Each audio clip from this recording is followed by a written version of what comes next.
चला तर आपण आजच्या व्हिडिओमध्ये बघणार आहोत जी काही उच्च न्यायालय पद भरती आहे, उच्च न्यायालय क्लर्क या पदासाठी. तर आपल्याला त्याच्यामध्ये मराठी किती मार्क्सला विचारलं जातं? मराठी 10 मार्क्सला विचारलं जातं, इंग्रजी आपल्याला 20 मार्कला विचारलं जातं, जनरल नॉलेज 10 मार्कला, मॅथमॅटिक्स किती 20 मार्कला विचारलं जातं ना, कम्प्युटर 20 मार्क्सला.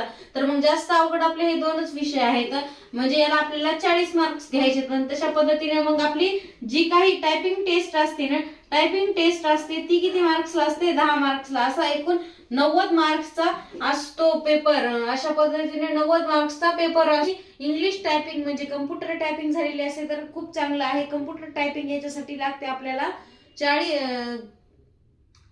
ची इंग्लिश टायपिंग अशी लागते. त्याच्या डीप मध्ये जर उच्च न्यायालय क्लर्क या पदासाठी जर अभ्यास करत असाल तर खाली डिस्क्रिप्शन मध्ये व्हिडिओची लिंक देईल, त्याच्यावर जाऊन पूर्ण व्हिडिओ पाहू शकता की वयोमर्यादा काय लागणार आहे, कशा पद्धतीने मुंबई उच्च न्यायालय क्लर्क या पदासाठी कशा पद्धतीचा सिलेबस आहे, वयोमर्यादा काय आहे, पगार कशा पद्धतीने आहे, पूर्ण